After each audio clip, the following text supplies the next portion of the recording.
ในนี้ว่าขอมาแชร์ประสบการณ์ว่าข้าพเจ้าเองเคยป่วยเป็นโรคมะเร็งมาก่อนเนาะก็ที่ตอนได้ใช้อันผลิตภัณฑ์เฮานั่นก็ไม่ค่อยสนใจว่าจะกินเอาจริงเอาจังเนาะก็มีแต่มาให้อันสามีทานล่ะก็บ่ได้จริงจังในนั้นที่ว่า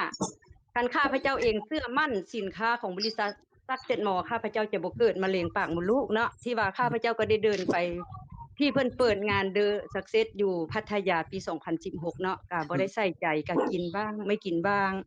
บัดนี้จนข้าพเจ้าได้มาป่วยเป็นมะเร็งปากมดลูกใน3ปีก่อนเนาะก็เดินเข้าไปรักษาอยู่ที่ว่าบริษัทอื่นก็หมด200,000กว่าบาทเนาะแล้วก็มาบ่อนที่50,000 60,000ซั่นน่ะเป็น200,000กว่าบาทพอมีบริษัทเดียวก็บ่ดีขึ้นเนาะจนมาข้าพเจ้าก็ได้เข้าไปรักษาอยู่ที่ประเทศไทยศูนย์มะเร็งอุดรเนาะจังหวัดอุดรเสร็จแล้วข้าพเจ้าก็กลับคืนมาเชื่อว่าเป็นหยังมันจังเมื่อยเนาะเมื่อยหลายคนที่ใส่ยาคนที่ใส่คีโมฉายแสงมันจะเมื่อยมันจะเพลียมันก็ถือว่าซ้ำกับตายเนาะยังแต่พอแต่งอแงได้ว่าซั่นแหละล่ะข้าพเจ้าก็มาคิดว่าเนี่ยใดมันก็ตัวอื่นก็กินมาแล้วข้าพเจ้าก็ตัดสินใจเอาสินค้า Success More เข้าไปกิน1น้ำบ้าน2มารีน่าเนาะ3อัน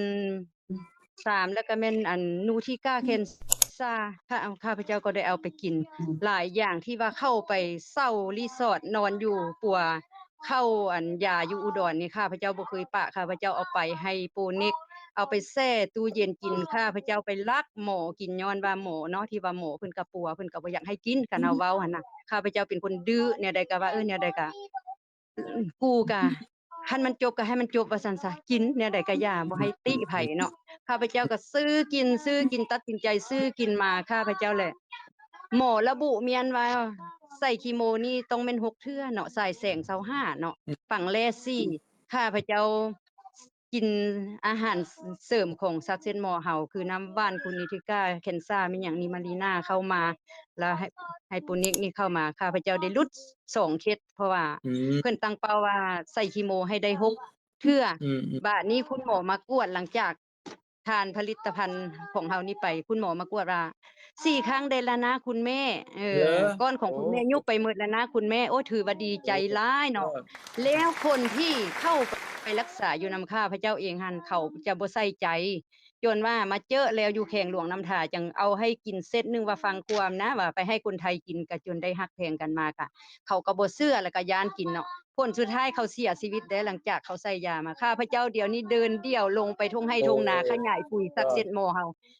ตอนแรงของมื้อนี้ก็ไปสวนอินทผลัมเนาะแล้วก็แม่นสวนยางหาก็มาฮอดตอนนี้คนป่วยลุกมะเร็งนี่เข้าไปเฮ็ดการเกษตรได้เด้อมีแต่ว่าให้เชื่อสินค้าSuccess Moreเฮาเนาะเออเพราะว่ามันดีแล้วก็มันตอบโจทย์บ่มีตัวใดข้าพเจ้าไปหลายบริษัทหลังจากเข้ามาแล้วเขาก็ยั่วไปบริษัทอื่นเพราะข้าพเจ้าก็หมดหลายตึบหมื่นหมดหลายหมื่นบาทข้าพเจ้าจ้อยลงข้าพเจ้าเดี๋ยวนี้แม่นบ่เชื่อกับตัวใดกินมาหลายแสนบาทแล้วแม่นบ่เชื่อทุกคนบ่ต้องทุกคนบ่ให้เว้าว่ากินสินค้าSuccess Moreย่านเป็นนั่นเป็นนี่มันมาจากโลกของเฮาเองพยายามกินเข้าเติมเข้าข้าพเจ้าหมด30-40แก้วแล้วน้ำบ้านคันให้ตาย